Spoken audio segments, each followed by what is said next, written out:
Privind validarea mandatului de consilier local în cadrul Consiliului Local al municipiului Pașcani, al domnului Crăciunescu. Comisia de validare, vă rog. Da. Vă retrageți, dar să nu uitați să vă întoarceți. E o mare surpriză. Asta, da. Vă puteți întoarce și în ședința următoare. Sigur.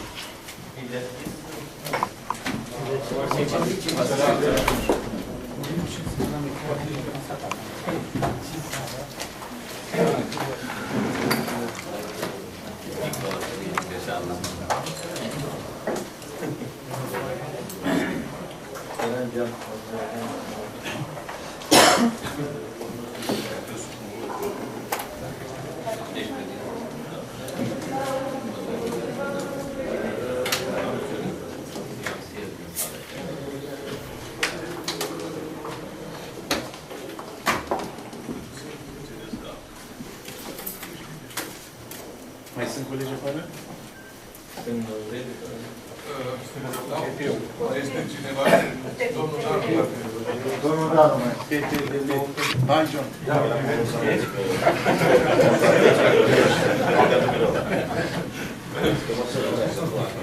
Dacă am lipsă, va avea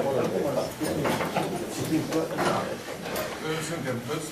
Rog președintele Comisiei de Validare să își expună. Proces verbal, încheiat astăzi 30/8/2012 în cadrul Comisiei de Validare a mandatului de consilier local în cadrul Consiliului Local al municipiului Pașcani, nominalizată prin hotărârea Consiliului numărul 52 din 22/6/2012. Sunt prezenți următorii consilieri locali, membri ai Comisiei de Validare: Pleșca Vasile, Dumea Ieronim Eduard, Enea Nicolai și Ioniță Ioan. Lipsește motivat doamna consilier Apostol Carmen Elena.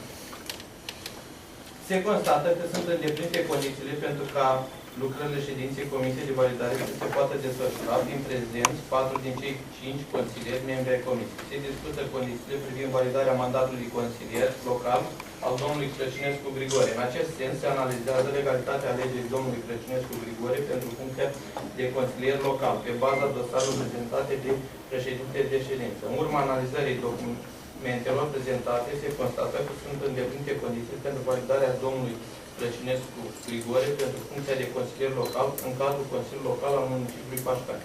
Se supune la vot propunerea de validare a domnului Crăciunescu Grigore pentru funcția de consilier local. Votul pentru 3, împotrivă niciunul, abține 1. Drept pentru care Comisia înaintează propunerea de validare a domnului Grigore Crăciunescu pentru funcția de consilier local. Mulțumesc. Semnează cei 4 consilieri. Voi supune votului E la normal să precizați.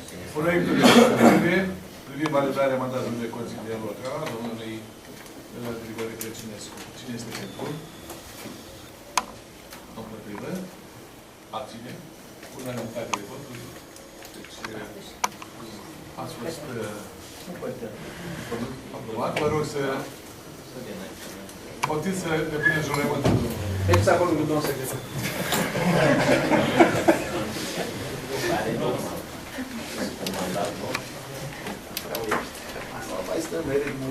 Subsemnatul Crăciunescu Grigore, consilier local în cadrul Consiliului Local al municipiului Pașcani, în conformitate cu prevederile articolului 32 din Legea Administrației Publice Locale numărul 215/2001, republicată cu modificările și completările ulterioare, depun în fața Consiliului Local următorul jurământ. Jur să respect Constituția și legile țării și să fac cu bună credință tot ceea ce stă în puterile mele și priceperea mea pentru binele locuitorilor municipiului Pașcani. Așa să-mi ajute Dumnezeu.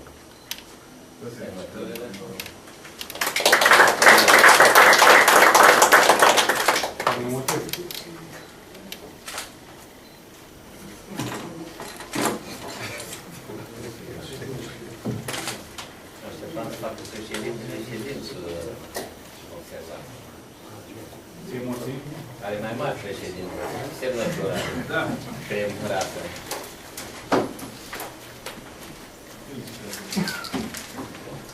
Felicitări, domnul consilier. În acest moment, veți lua parte la dezbatere și la vot. Și vă rugăm, am promis că Atât în câteva cuvinte, numai rugămintea noastră să fie mai... ca după 3 ore jumătate de ședință. Era bună conferință de presă, se rezolvau toate. Conferință de presă. Mulțumesc pentru faptul că ați acceptat să fiu până la acest punct ca invitat în Consiliu. Astăzi s-a dezbătut proiecte foarte importante. Eu n-am putut să reprezint punctul de vedere a celor 3500 de cetățeni care m-au ales, după modul în care a fost organizată sau așezată ordinea de zi și după votul consilierilor. Ca atare, am să vă rog să-mi permite să fac doar 3-4 remarci. Prima, legată de ceea ce spunea domnul primar, de execuția bugetară. Domnul primar, este adevărat ceea ce a spus în prima parte a susținerii dumneavoastră, că se pot face modificări în buget pe capitole legea permite. Partea a doua, că dumneavoastră n-ați găsit acele referate, probabil e o disfuncție în cadrul serviciului, pentru că toate modificările făcute în buget, în cadrul unui capitol, nu se aprobă de finanțele județene, dacă nu există și acea referate. Dacă e nevoie, am să-mi cere o copie după ele și am să le aduc. Există referate la fiecare modificare în cadrul acelui capitol de buget. Nu le-a prezentat nimeni. Cum spun, probabil este disfuncționalitate, nu le-a cerut sau, mă rog, nu știu ce s-a întâmplat, o să le am în măsură de să le aducă, de fiecare modificare are în spate referatul aprobat, că altfel nu se putea face modificarea la nivel de județ. Legat de PIB, dumneavoastră am avut un singur schimb de părere înainte de a prelua mandatul și vă fac aceeași recomandare și acum, pentru că dacă eu n-am putut să profit de experiența celui din fața mea, dacă aveți nevoie de o părere de la mine, toată deschiderea ce vă dau. Acele nepotriviri sau acele modificări care trebuie să făcute în PIB, nu era de datoria primarului și nu va fi nici de datoria dumneavoastră să verificați atunci când vin un proiect dacă cablurile sunt pe sub bloc, sunt pe aer sau pe lac. În momentul în care au fost preluate proiectele, studii de fezabilitate și proiectele tehnice, compartimentul de investiție trebuia să verifice dacă acele proiecte corespund cu realitate. Nu i-a trecut pe primară. Deci eu vă făcusem o recomandare pe acest domeniu și țineți cont, pentru că trebuie să zic eu că până la urmă să punem lucrurile pe păcate cel bun în primărie. Legat de ordinea zi de astăzi, nu vreau să interpretez într-un niciun fel, dar au fost puncte deosebit de importante. Și vorba de prețul la gigacalorii, vorba de prețul la apă, e vorba de rectificare de buget. Eu am să spun un singur lucru, că noi, liberale, nu suntem de acord cu mărirea prețului la gigacalorii și mărirea prețului la apă și fac încă o precizare, dacă se lua în considerare în septembrie 2011 acea propunere a noastră legată de prețul la gigacalorii, astăzi avem datorii la READC cu 30 de miliarde notificate. Pentru că nici atunci și nici astăzi bugetul nu suportă prețul pe care îl practicăm astăzi. Deci dacă am fi luat această măsură la vremea respectivă, astăzi avem datorii la READC cu 30-40 miliarde mai puțin.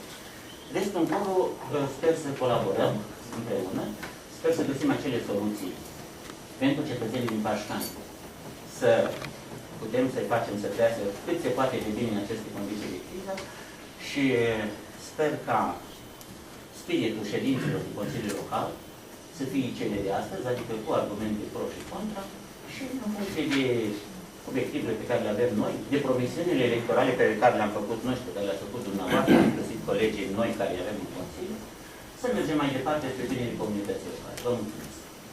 O precizare am vrea să fac și eu. Am înțeles că dumneavoastră ați solicitat să fie proiectul respectiv cu ultimul pe ordine de zi. Nu știu, aici am plecat ideea.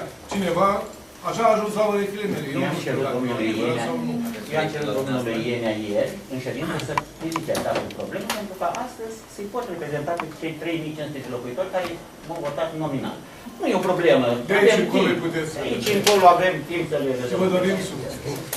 La toți. Ne dorim succes. Ne dorim succes, așa este. Și eu fac o precizare, doresc pe cât posibil să facem administrație în cadrul Consiliului mai puțină politică.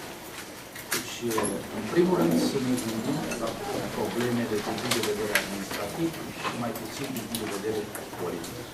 cât privește prețul la gigajalul, domnul consilier, știți bine că niciodată nu am picat cu aceleași cifre. O cifră venea de la direcția de resort, de la serviciul de resort, o cifră prezentați dumneavoastră și o altă cifră o prezentați direcția economică. E mult de lucru acolo, eu n-am să ies să spun ce-i de făcut și cum e de făcut și să dau nume, dar dacă nu se vor alinia, direcția respectivă cunoaște cele mai drastice măsuri. Vin evaluările de sfârșit de an, vin anumite sporuri și drepturi pe care le primesc. E un monolit acolo care greu reușesc eu, cu experiența pe care o am, să pătrund în el. Deci, dacă veneați cu argumente, prezentați cum, sincer, vă spun, nu să am nimic de ascuns.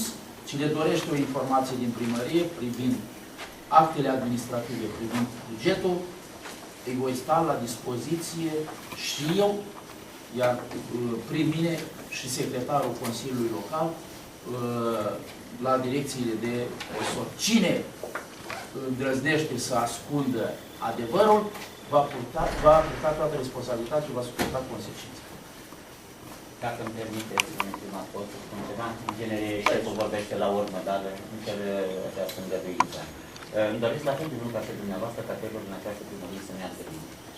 Și poate că tot ceea ce s-a întâmplat spre beneficiu în viitor. Cât despre a ascunde sau nu ascunde ceva în primăria Pașcani, știți la fel de bine ca și mine, că nu poți ascunde nimic pentru că hârtiile sunt cele care vorbesc. Că e vorba de libertate și de bani. Deci nu este nimic ascuns, aveți acces la toate documentele și eu sper că discuții de genul ăsta să nu mai avem, să mergem, așa cum spuneți dumneavoastră, pe idei constructive și să facem ce e bine pentru mine. Rog presa, nu sper că vor să rămână. Aveți subiecte la presă.